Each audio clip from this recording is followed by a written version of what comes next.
नमस्कार। कैसा online classes में आपका स्वागत है। हम पिछले वीडियो में बात कर रहे थे सांद्रता की इकाइयों के बारे में। सांद्रता की इकाइयां क्या होती हैं? ऐसी इकाइयां जिनमें हम सांद्रताओं को प्रदर्शित करते हैं, सांद्रताओं की गणनाएं करते हैं, वे सभी इकाइयां सांद्रता की इकाइयां कहलाती हैं। इनमें हम बारी बारी से सांद्रता की इकाइयों को पढ़ रहे थे। पहले हमने विलेय और विलयन के आधार पर सांद्रता की इकाइयों को 3 भागों में बांटा। W/W यानी कि द्रव्यमान प्रतिशत इकाई, फिर हमने बांटा W/V और फिर हमने पढ़ा था V/V प्रतिशत इकाइयां।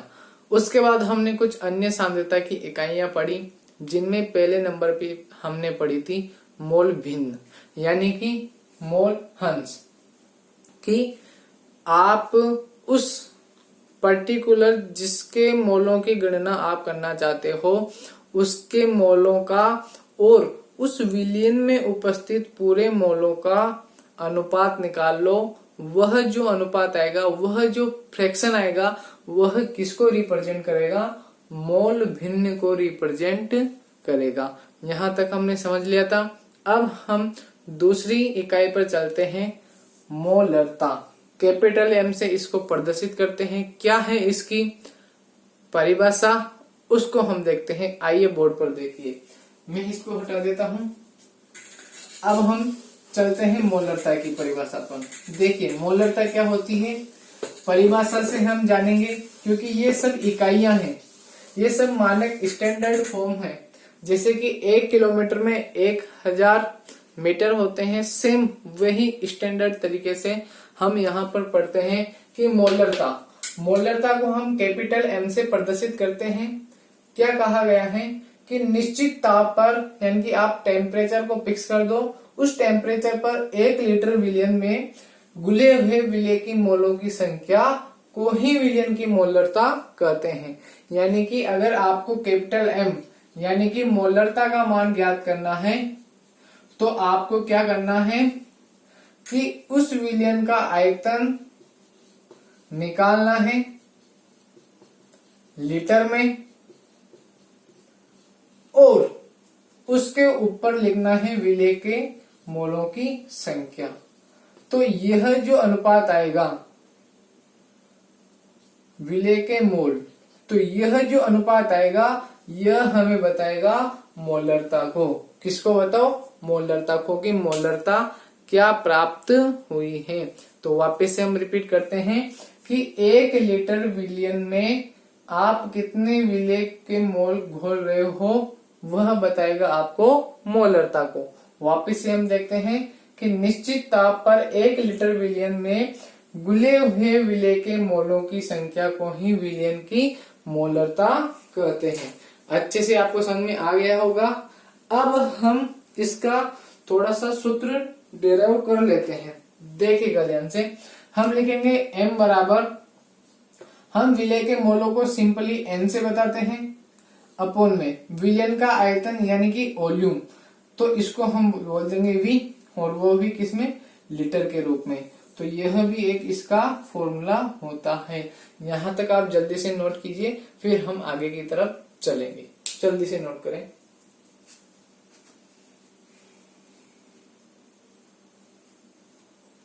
मोलरता यानी कि कैपिटल M, यह भी एक सांद्रता को दर्शाने की इकाई है, जिसको आप लिख रहे हो।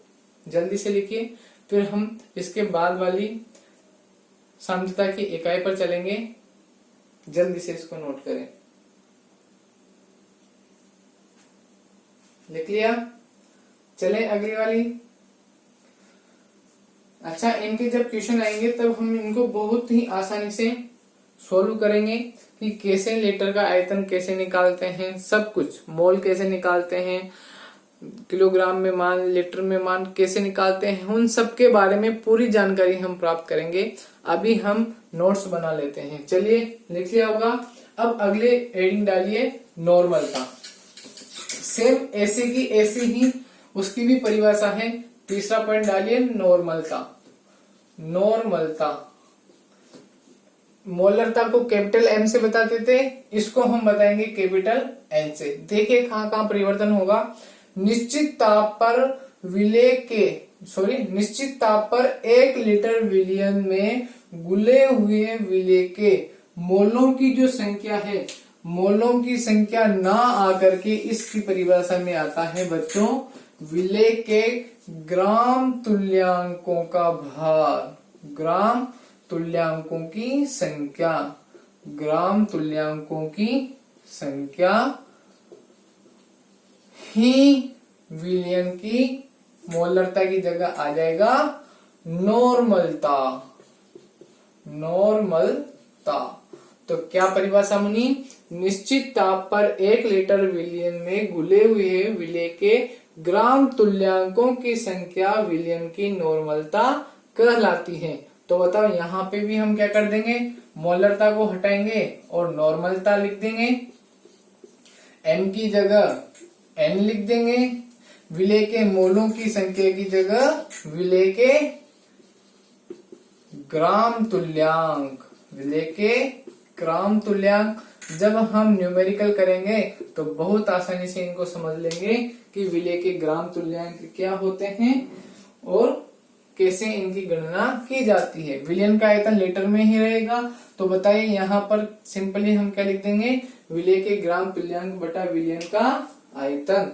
और अगर आप इसको इस तरह से लिखना चाहते हो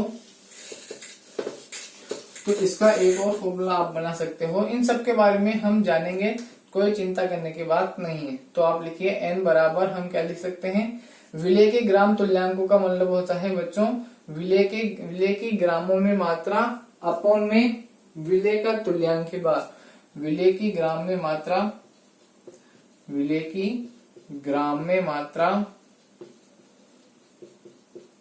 अपॉन में इस विलेय का जो ग्राम तुल्यांक है ना, उसका मतलब क्या होता है, उसका मतलब होता है विलेय की ग्राम में मात्रा अपॉन में विलेय का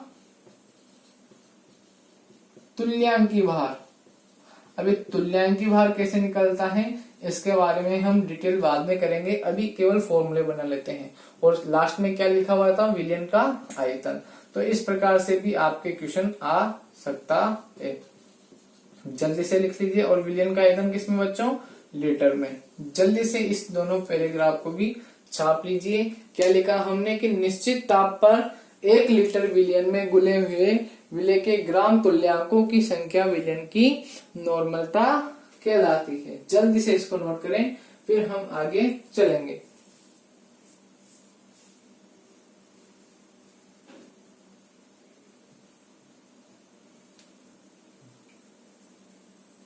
जल्दी से नोट करें।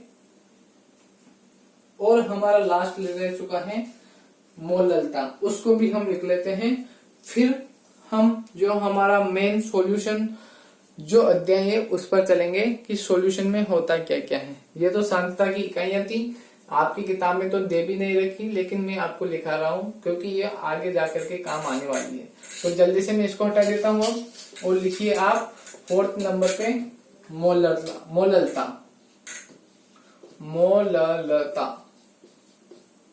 तो बच्चों ध्यान से सुनना, इसको मोलरता को हम बताते थे कैपिटल एम से, तो इस मोलरता को हम बता देंगे स्मॉल एम से। और सुनना ध्यान से, वहां अभी जो हमने मोलरता और नॉर्मलता समझी उसमें दोनों जगह पर आया 1 लीटर विलयन, इसमें आएगा 1 किलोग्राम विलायक। क्या कहा मैंने, 1 किलोग्राम विलायक। देखिए मैं आपको यहाँ पर समझाता हूं। यहाँ पे मैं हटाऊं, इस पूरे को हटाता हूं।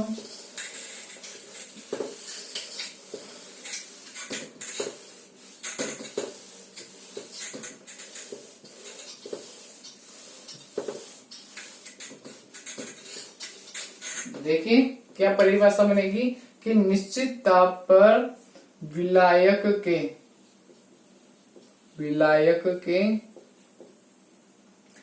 1 किलोग्राम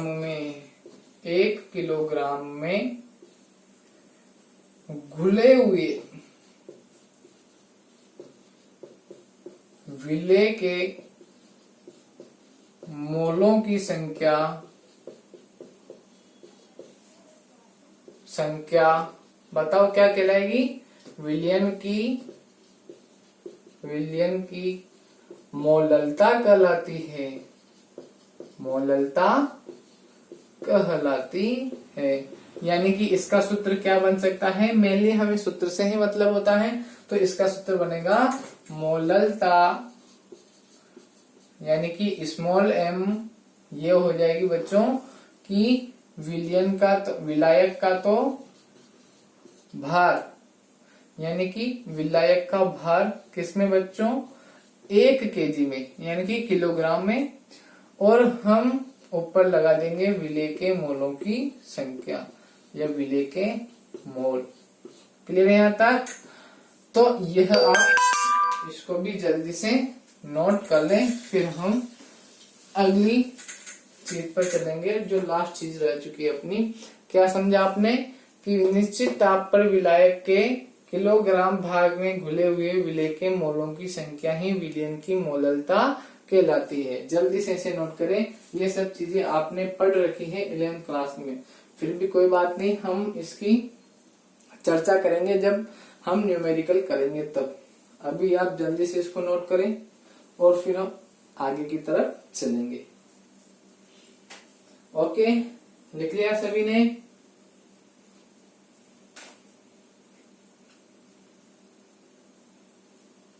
चलो लास्ट वाला लिख लेते हैं अपन। क्लियर है सबके? चलो लास्ट वाले पे हम चलते हैं, 5वां, फिर अपनी सांद्रता की इकाइयां खत्म हो जाएगी और फिर एक बहुत ही इंटरेस्टिंग टॉपिक चलेगा जिसका नाम है बच्चों विलेयता। विलेयता क्या चीज होती है, कैसे होती है, सांद्रता से किस प्रकार से अलग है, उन सब चीजों के बारे में हम जानेंगे। आप लास्ट हेडिंग डालिए सांद्रता की इकाइयों के अंतर्गत पार्ट्स पर मिलियन, यानी कि इसका क्या मतलब है? पार्ट्स का मतलब P, पर P मिलियन का मतलब M, यानी कि PPM। सुना है आपने? ऐसा नहीं सुना हो तो देखे ध्यान से, मैं आपको बताता हूँ। हमने द्रव्यमान प्रतिशत इकाई पढ़ी थी, उसमें क्या आया था देखना ध्यान से। उसमें आया था W/W प्रतिशत में आया था कि विलेय की मात्रा, वो भी किसमें? वेट के रूप में, है ना, ग्राम में अपॉन में। यहाँ पर नीचे आया था विलयन की मात्रा, वो भी किसमें? ग्राम में, और इनटू में क्या आया था बताओ? 100। तो इसकी परिभाषा बनी थी कि विलयन के 100 भागों में आप विलेय के कितने भाग मिला रहे हो, वहां जो इकाई आएगी वो W/W आएगी। तो गौर करना, मिलियन का मतलब क्या होता है? मिलियन का मतलब होता है 10⁶, यानी कि यहाँ पर तो 100 ही था। जब आप पीपीएम में गणना करोगे तो यही चीज जो W/W% है, वही चीज पीपीएम में क्या बन जाएगी? ऊपर तो वही रहेगा, विलेय की मात्रा अपॉन में विलयन की मात्रा, और बस यहाँ पर कितना आ जाएगा? 10⁶। इसकी गणना मैं आपको बताता हूँ कब करते हैं। इसकी गणना जब करते हैं जब यहाँ पर विलेय की मात्रा बहुत ही कम मात्रा में मिलाई जाए, यानी कि 10 की पावर के रूप में मिलाई जाए, तो वहां पर ये 10⁶ हमें सहायता करता है आंसर लाने में।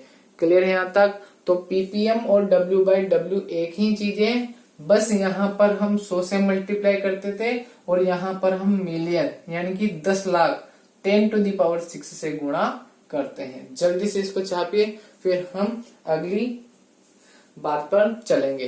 क्लियर है?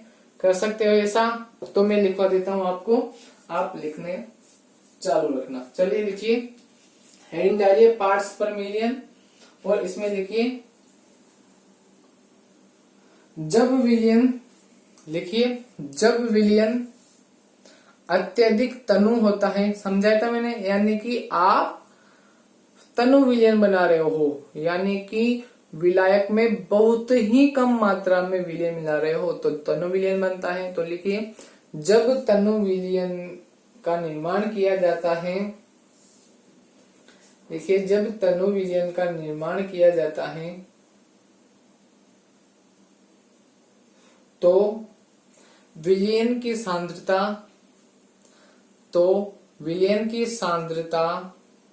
की इकाई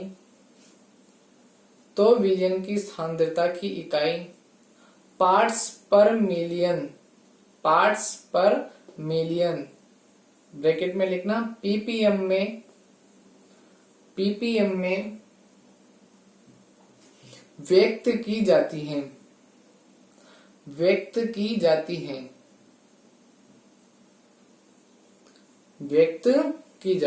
इसके बाद देखिए,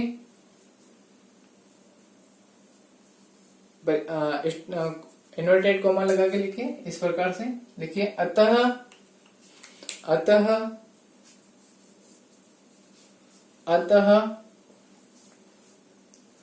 विलय की वह मात्रा,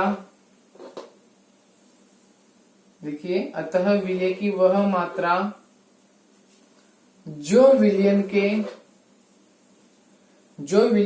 10⁶ भाग में उपस्थित है, 10⁶ भाग में उपस्थित है, विलयन की पीपीएम कहलाती है। यहाँ पे क्या परिभाषा बनी थी बताओ, W/W में, कि विलय की वह मात्रा जो विलयन के 100 भागों में बनी हुई है वह W/W प्रतिशत कहलाता है। जबकि इसमें क्या कहेंगे कि विलय की वह मात्रा जो विलयन के 10⁶ भागों में उपस्थित है उसे हम पीपीएम के रूप में गणना करेंगे उसकी। क्लियर है यहाँ तक? तो इस वीडियो में इतना ही काफी। अगले वीडियो में हम बात करेंगे बहुत ही अच्छे इंटरेस्टिंग टॉपिक के बारे में। धन्यवाद।